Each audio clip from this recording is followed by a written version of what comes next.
നിങ്ങളുടെ favourite shows ഇനി ഒരിക്കലും മിസ്സാവില്ല. ഇപ്പോൾ C5 കാണും നിങ്ങളുടെ ഫേവറേറ്റ് ഷോ തികച്ചും സൗജന്യമായി. ജ്യൂസ് മുസാമ്പി തന്നെ.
ബാലേന്ദ്രൻ എന്റെ കാലി വീണു. കല്യാണം കഴിക്കാത്ത ചെറുപ്പക്കാരനാന്നും ഒരബദ്ധം പറ്റിയെന്നും ഇനി ആവർത്തിക്കില്ല എന്നൊക്കെ പറഞ്ഞപ്പോ സഹതാപം തോന്നി ഞാൻ കേസ് കോംപ്രമൈസ് ചെയ്ത് കൊടുത്തു. എന്നിട്ട് എന്നിട്ട് പിന്നെ ഇവിടെ വെച്ചാ ഞാൻ അയാളെ കാണുന്നത്. രോഹിത് പണം കൊടുക്കാനുണ്ടെന്ന് പറഞ്ഞ് വന്നപ്പോ പിന്നെ അയാളതും പറഞ്ഞ് ഇടയ്ക്കിടെ ഇവിടെ വരാൻ തുടങ്ങിയപ്പോ ആളെപ്പറ്റി ഞാൻ സൂത്രത്തിലൊരു അന്വേഷണം നടത്തി.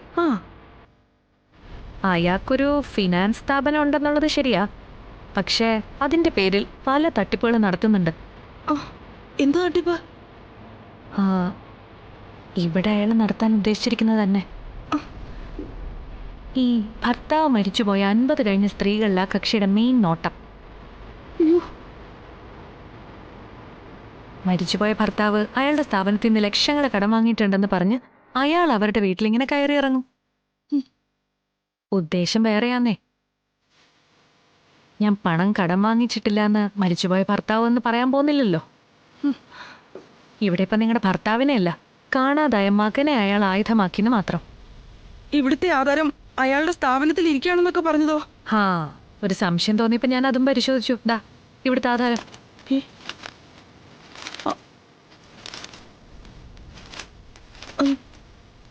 ഇത് തന്നെയാണല്ലോ അത്, അല്ലേ? പിന്നല്ലാതെ. ഇത് ഇവിടുത്തെ പെട്ടി തന്നെ ഭദ്രമായിട്ട് ഇരിപ്പുണ്ടായിരുന്നു. ഇവിടെ വരുമ്പോഴല്ല അയാൾക്കറിയേണ്ടത് നിങ്ങളുടെ കാര്യങ്ങളാ.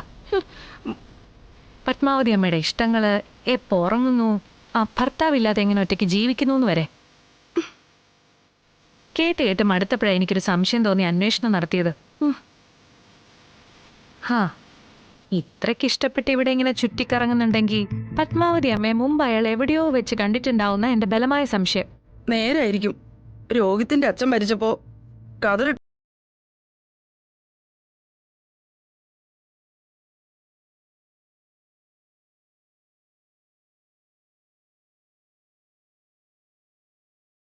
ഫോണിൽ വിളിച്ച് ശല്യപ്പെടുത്താറുണ്ടായിരുന്നു. എന്നാൽ അവൻ തന്നെ ഇവൻ. അവനിപ്പോ അവിടെ തന്നെ ഉണ്ടോ?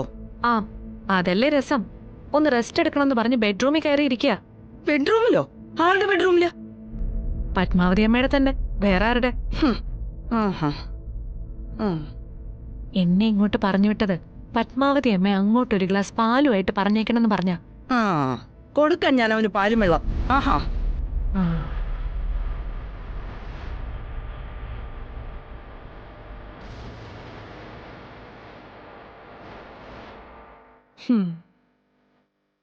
അപ്പോ അതേറ്റു. ബാക്കി കാര്യം അവര് നോക്കിക്കോളും. നിന്റെ ഒരു കൈക്കരുത്ത് വെച്ച് നിനക്കെന്നെ വേണമെങ്കിൽ വാരിയിട്ട് അലക്കാം. അതിപ്പം കൂടുതൽ ആരോഗ്യമുള്ള ആർക്കും ചെയ്യാവുന്നതേ ഉള്ളൂ. അതല്ലല്ലോ കാര്യം, മുന്നോട്ടുള്ള ജീവിതമല്ലേ. എന്തിനാ നീ എന്നെ തല്ലിയതെന്ന് സ്വാഭാവികമായി നാട്ടുകാർ ചോദിക്കും. അപ്പൊ ഞാൻ അറിയാതെ പറഞ്ഞു ശാരിക രാത്രി വീഡിയോ കോൾ വിളിച്ചതിനാണെന്ന്. അല്ലാതെ പാർലമെന്റിൽ വനിതാ ബില്ല് അവതരിപ്പിക്കുന്ന സംബന്ധിച്ചുള്ള തർക്കത്തിലാ അടിയുണ്ടോ എന്ന് പറയാൻ പറ്റില്ലല്ലോ. ഞാൻ പറയുന്നതും ശാരികയുടെ കെട്ടിയോൻ തക്കലക്ക് പെട്ടിയും പൂട്ടി പോയതും കൂടെ ചേർത്ത് കൂട്ടി വായിക്കുമ്പോ ശാരികയുടെ ജീവിതം കോഞ്ഞാട്ടം. ഞാൻ അവളെ നമ്പർ സംഘടിപ്പിച്ച് ചുമ്മാതൊന്നും കയറി വിളിച്ചതൊന്നും അല്ല കേട്ടോ. ഇവിടെ വന്ന് കണ്ണീരും കൈയും കാട്ടി എന്റെ കയ്യിൽ നിന്ന് രൂപ 2 ലക്ഷമാ പിടുങ്ങിയത്. അവളുടെ അച്ഛനും അമ്മയൊക്കെ ജാമ്യത്തിൽ ഇറക്കണോ അത്ര. പലിശയൊന്നും ചോദിക്കല്ലേ ബാലേട്ടാന്നും പറഞ്ഞ് മുദ്രപത്രത്തിന്റെ അടിയിൽ അവള് തന്നെ സ്വന്തം നമ്പർ എഴുതിയിട്ടത്. നിനക്ക് സംശയം എന്തെങ്കിലും ഉണ്ടെങ്കിൽ ഇപ്പൊ എടുത്തു നോക്കാം. ദേ ഈ ഓഫീസിൽ ഇരിപ്പുണ്ട് അവളുടെ കൈപ്പടയിൽ എഴുതിയ പേരും നമ്പറുള്ള മുദ്രപത്രം. ബാലേട്ടൻ എപ്പ വേണേലും എന്നെ വിളിച്ചോളാൻ പറഞ്ഞതും അവളാ. എടാ നമ്മൾ കാണുങ്ങളല്ലേ, കാരണം അടിച്ചോണ്ടിരിക്കും ചുമ്മാ കയറി വിളിക്കും. ഒടുക്കം ഭർത്താവിന്റെ പിടി വീണപ്പോ അവള് പതിവ്രത, നമ്മള് കൊള്ളരുതാത്തവൻ.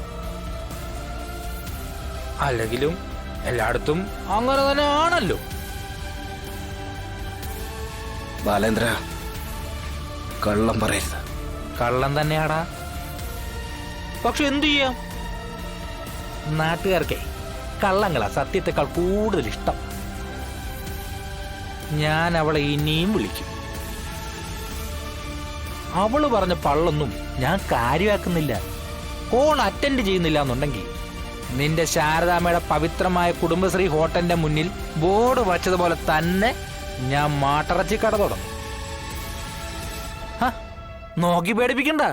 അല്ലെന്നുണ്ടെങ്കിൽ അവള് വാങ്ങിച്ച കാച്ചിങ് തിരിച്ചു തന്നേക്ക്. കൂടുതൽ ശല്യം ഉണ്ടാക്കാതെ ഈ ബാലേന്ദ്രൻ അങ്ങ് ഒഴിഞ്ഞു തന്നേക്കാം. ഓ, ഈ പത്രോച്ചായന്റെ മില്ലിൽ തടിച്ചു വന്നാൽ കിട്ടുന്ന കൂലി കൊണ്ട് അതൊന്നും കൂട്ടിയാ കൂടത്തില്ലല്ലോ അല്ലേ? എല്ലാം അറിയുന്നുണ്ട് വിഷ്ണു. സത്യാമ്മ നിങ്ങളുടെ വീട്ടിൽ നിന്ന് ഇറക്കി വിട്ടതും നിങ്ങളുടെ പട്ടിണിയും പങ്കപ്പാടും ഒക്കെ. നിനക്ക് കാശ് എന്തെങ്കിലും വേണമെങ്കിൽ പറ, ഞാൻ സഹായിക്കാം.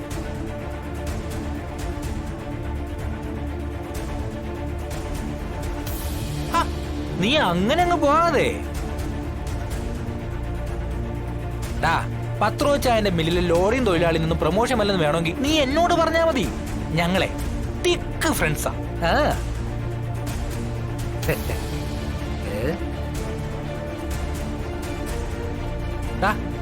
നീ നടന്നു പോണ്ടാ. പുതിയ കാറുണ്ടാ, ഡ്രൈവറിനോട് പറയാൻ ഡ്രോപ്പ് ചെയ്യാനായിട്ട്. നല്ല AC ഒക്കെ ഇട്ട് കൂളായിട്ട് പോവാം. എന്തേ പോവാണോടാ? അവൻ ചോദിക്കാൻ വന്നേക്കുന്നു. ഡൗൺലോഡ് ചെയ്യൂ C5 ആപ്പ്. കാണൂ എല്ലാ എപ്പിസോഡുകളും സൗജന്യമായി.